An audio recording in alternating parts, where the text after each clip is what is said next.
6 awards, 1 film. One night that shifted everything Hollywood thought it knew about the 2026 awards race. Paul Thomas Anderson's One Battle After Another swept the 79th BAFTA Film Awards on Sunday, February 22nd at the Royal Festival Hall on London's South Bank Centre, claiming 6 of the evening's most coveted prizes and cementing itself as the dominant force of this year's awards season. The politically charged thriller took home Best Film, Best Director, Best Adapted Screenplay, Best Cinematography, Best Editing, and Best Supporting Actor, leaving the industry breathless and the road to Hollywood's Academy Awards next month looking increasingly clear. The film, which led the night with 14 nominations, edging out Ryan Coogler's Sinners, which trailed with 13, is Anderson's explosive portrait of a group of revolutionaries locked in violent ideological conflict with an authoritarian state. Shot across stark, urban, and desolate California landscapes, the film follows a former radical activist dragged back into a dangerous underworld when his past resurfaces. With a somber visual language that mirrors societal fracture and psychological damage, Anderson crafted a story without easy answers, one that closes on a deliberately ambiguous note, suggesting that cycles of struggle never truly end. Accepting the Best Director prize on stage, Anderson was visibly moved.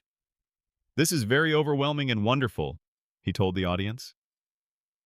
He used the moment to honor his longtime assistant director Adam Somner, who passed away from cancer in November 2024, just weeks into production, a loss that hung quietly over the entire making of the film. Anderson then cited a line from the film drawn from Nina Simone, "I know what freedom is. It's no fear." He urged the room, "Let's keep making things without fear. It's a good idea." The win for Sean Penn as Best Supporting Actor was one of the evening's most talked-about moments. Penn, who plays an obsessed, corrupt, white supremacist military officer, was not present to accept the award, marking his first-ever BAFTA win in a career spanning decades. The recognition was seen by many in the industry as long overdue. The film, which stars Leonardo DiCaprio, Teyana Taylor, and Chase Infinity alongside Penn, is adapted from Thomas Pynchon's 1990 novel and has drawn sharp political commentary since its release. Many critics interpreted it as a direct satirization of the polarized landscape of modern America, a reading that ignited fierce debate across the cultural spectrum. Right-wing commentators in the United States branded the film a reckless ode to radical terrorism, while conservative commentator Ben Shapiro went further, calling it an apologia for radical left-wing terrorism. Anderson, for his part, has largely let the film speak for itself. That approach became the subject of direct scrutiny at the BAFTAs.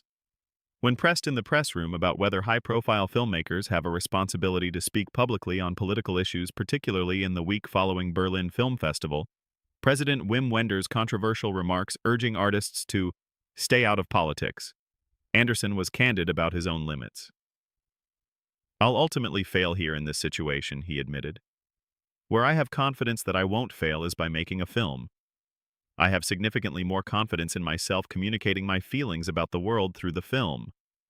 He added plainly, "I'm not a politician, but I'm a filmmaker, so try to do it through the work." Those remarks landed against a charged backdrop.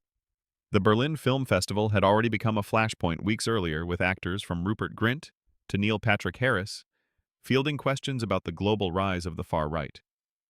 After Wenders' comments drew backlash, author Arundhati Roy withdrew from the Berlinale, entirely calling the remarks unconscionable. Separately, 81 artists, including Tilda Swinton, Javier Bardem, and Brian Cox, signed an open letter challenging institutional silence on the conflict in Gaza. The conversation about whether cinema must carry a political voice or whether the work alone is enough showed no signs of cooling by the time the BAFTAs arrived. Meanwhile, Sunday night held more than one surprise. In a major upset, British actor Robert Aramayo claimed Best Actor for his lead performance in I Swear, a fact-based indie drama about a campaigner living with Tourette syndrome. The win was a significant moment for independent British filmmaking, and Aramayo's victory over a field of heavily favored competitors signaled that this award season has been anything but predictable. Other films celebrated throughout the evening included Ryan Coogler's Sinners, as well as Frankenstein and Hamnet, each picking up notable wins and reflecting what many observers described as an extraordinary depth across international cinema this year. With the Academy Awards now weeks away, one battle after another, enters Hollywood's biggest night with undeniable momentum and a story that has clearly struck a nerve far beyond any single screen. Whether its sweep continues in Los Angeles remains to be seen, but after Sunday night in London, the question is no longer whether Anderson's film belongs in that conversation. It is the conversation. What do you think, does One Battle After Another deserve to win Best Picture at the Oscars? Or is there another film that should take the top prize? Drop your thoughts in the comments below, and if you want to stay ahead of the award season as it unfolds, hit like, subscribe, and turn on notifications so you never miss a story.